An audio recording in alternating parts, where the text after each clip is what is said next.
Donald Trump se sent mal à l'aise en compagnie des dirigeants élus démocratiquement.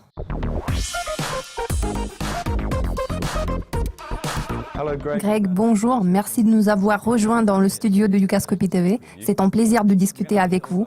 Aujourd'hui, nous parlerons de Donald Trump. Il est vrai que beaucoup de personnes sont déjà fatiguées d'entendre parler de Trump. Nous avons décidé de revenir à ce sujet au vu du récent sommet du G20. Alors, que faut-il retenir du sommet du G20? Quelles conclusions pouvons-nous tirer de ce rassemblement des leaders mondiaux? Pour ce qui est du président Trump, nous pouvons constater que son deuxième voyage en Europe est apparu meilleur que le premier. D'autre part, il a mis en évidence l'isolement de Donald Trump sur la scène internationale, ce qui se fait surtout ressentir dans les relations de Trump avec ses alliés du continent américain. Commençons par sa visite en Pologne. Mis à part quelques remarques spontanées lancées lors de la conférence de presse, le discours du président américain a été assez bien accueilli.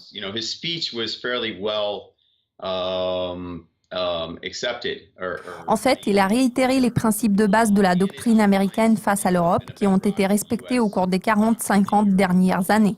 Par exemple, il a confirmé que les États-Unis adhéraient à l'article 5 du traité de l'OTAN. En ce qui concerne les résultats du sommet du G20 à Hambourg, les conclusions sont quelque peu contradictoires. Quant aux interactions du locataire actuel de la Maison-Blanche avec les leaders mondiaux, nous pouvons remarquer que Donald Trump se sent mal à l'aise en compagnie des dirigeants élus démocratiquement. Pour ce qui est de sa rencontre avec Poutine, elle a été très cordiale, surtout à en juger d'après le décryptage du langage du corps des deux leaders pendant leur réunion. Bien évidemment, il existe aussi une différence de taille. Trump est beaucoup plus grand que Poutine. En revanche, M. Poutine sait bien que si les deux présidents se font prendre en photo quand ils sont assis, la différence de taille ne sera pas visible, ce qui est très intelligent de sa part. La réunion entre les deux chefs d'État a duré 2h15. Elle se tenait en format restreint. À ce jour, aucun compte-rendu de la réunion n'a été rédigé. Fait intéressant, il y a des divergences dans les déclarations du ministre des Affaires étrangères russe Sergei Lavrov et de son homologue Rex Tillerson concernant ce qui a été dit lors de la réunion en question. Cette réunion n'a abouti à aucun accord concret, à l'exception de celui concernant le cessez-le-feu en Syrie. Ce dernier est le fruit d'un important travail de préparation. Nous n'avons qu'à prier pour le peuple syrien et qu'à espérer que cette fois-ci, une solution durable sera trouvée pour le pays. Mis à part ce qui précède, nous pouvons constater que pour Trump, la réunion du G20 a été une occasion perdue. Je peux dire que la Corée du Nord représente le plus grand risque pour la communauté internationale à l'heure actuelle. Pourquoi est-ce que je considère la menace nord-coréenne comme étant un défi majeur ? L'Asie est devenue un acteur très important du commerce international. La menace nucléaire posée par la Corée du Nord et le régime imprévisible du pays mettent en péril les perspectives du commerce mondial. Une potentielle frappe nucléaire nord-coréenne pourrait atteindre non seulement le Japon, mais aussi la Chine et la côte ouest des États-Unis. C'est donc un problème très sérieux. De toute évidence, une approche multilatérale est absolument nécessaire pour trouver une solution. Donald Trump cherche à tout prix à se construire une image d'un homme fort. Tant pis pour lui, car dans cette situation, il se comporte comme un garçon de 5 ans. Il a beau crier, pleurer, se rouler par terre, car il ne pourra pas faire grand-chose à lui tout seul. Je pense que le sommet du G20 en a été une preuve éloquente. Trump a fini par comprendre que les choses ne se passeront pas toujours comme il le souhaite, surtout sur l'arène internationale. Il devra apprendre à coopérer avec les autres. Maintenant, je vous propose d'analyser les résultats de la deuxième tournée européenne de Trump. Il y a eu très peu d'informations à ce sujet dans la presse. Comme vous l'avez mentionné, presque rien n'a été dit à propos de la Corée du Nord. Cela va de même pour le changement climatique. Comme vous l'avez souligné à juste titre, c'était une occasion perdue pour Trump. Certains ont baptisé cet événement le sommet du G19. Il semblerait que Trump soit totalement exclu de l'équation. Eh bien, comme l'a dit un journaliste australien, Donald Trump a appuyé sur le bouton avance rapide du déclin des États-Unis en tant que leader mondial. Nous sommes tous témoins de ce phénomène. Il est à noter que le concept de G19 plus 1, le plus 1 représentant les États-Unis, était totalement impensable il y a 8 mois. Par contre, je voudrais préciser que les conséquences réelles des développements actuels ne se feront pas ressentir dans les années, voire les décennies à venir. Cela découle du communiqué final commun auquel les participants sont parvenus à l'issue de ce sommet. Dans ce communiqué, il y a un passage dédié au prix de l'acier et à la nécessité de prendre des mesures pour faire face à la surcapacité existante dans l'industrie sidérurgique mondiale. Nous pouvons constater que les dirigeants des grandes puissances mondiales ont accordé des concessions considérables au président américain. De toute évidence, dans d'autres circonstances, de telles questions n'auraient même pas figuré à l'ordre du jour. Le changement climatique constitue un défi majeur. C'est notamment en matière de climat que Donald Trump semble vouloir faire cavalier seul. À l'heure actuelle, il est à contre-courant du reste du monde. Il est indéniable que le climat change. Il faut se rendre à l'évidence. La science est un domaine dans lequel il y a toujours des compromis.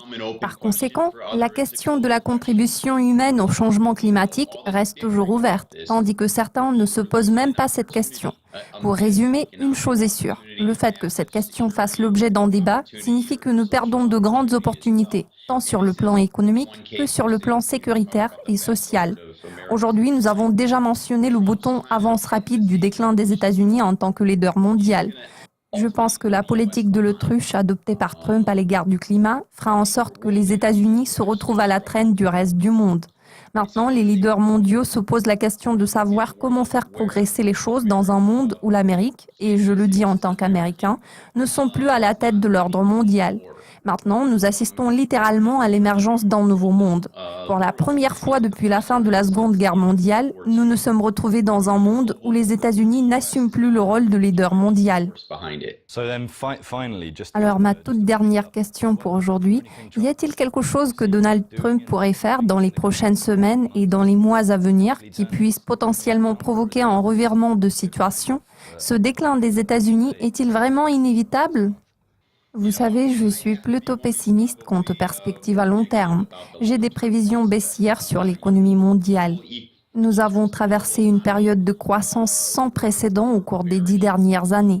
Cependant, ce rythme de croissance était loin d'être aussi bon que celui que nous avons enregistré dans les années 90. Bien sûr, le rythme de la reprise économique varie en fonction des pays. Les États-Unis deviennent de plus en plus isolés. À l'heure actuelle, le slogan de Trump « L'Amérique d'abord » semble vouloir dire l'Amérique seule. Mis à part la question du changement climatique, la politique isolationniste de Trump devient de plus en plus visible sur le plan du commerce mondial. Il semblerait que Trump veuille faire en sorte que les États-Unis reviennent dans les années 50, car c'était les beaux jours de la fabrication américaine. Par contre, Donald Trump refuse de reconnaître qu'à cette époque-là, les États-Unis étaient devenus le numéro 1 mondial de la fabrication, tout simplement parce que le reste du monde avait été dévasté après la Deuxième Guerre mondiale. Il n'y avait pas d'usine au Japon, en Allemagne, au Royaume-Uni, en France, ainsi que dans d'autres pays industrialisés. Ce contexte-là avait contribué à l'avènement des États-Unis comme unique leader mondial de la fabrication. Nous avons perdu notre place dominante sur le marché depuis lors parce que nous avons échoué à réinvestir pour maintenir notre position de leader. Donald Trump a récemment déclaré la guerre au multilatéralisme. Il a enterré le TPP et le TTIP, soit l'accord de partenariat transpacifique et l'accord de partenariat transatlantique de commerce et d'investissement. Ces partenariats sont actuellement suspendus. Fait important, le commerce des services dépasse le commerce des biens en ce moment. Le projet de traité sur le commerce des services était l'un des éléments du plan que Barack Obama voulait mettre en place, mais le président Obama n'a pas réussi à atteindre cet objectif. Ce projet, lui aussi, est actuellement au point mort. L'Union européenne vient de signer un accord de libre-échange avec le Japon, tandis que le gouvernement chinois aspire à mettre en œuvre son projet de nouvelle route de la soie qui devrait combler le vide, en particulier dans le cas des pays du littoral du Pacifique. En outre, la Russie est en train de se réimposer sur la scène internationale comme une puissance avec laquelle il faut compter. C'est ce qu'elle n'a pas fait depuis les années 70-80. Tout porte à croire qu'en un laps de temps relativement court, le leadership de Trump a créé un vide sur l'arène internationale. Greg, merci de votre participation. Cela a été un plaisir de discuter avec vous. Je vous en prie. Merci de votre attention. Si vous avez aimé cette vidéo, nous vous invitons à suivre nos mises à jour régulières sur Dukascopy TV.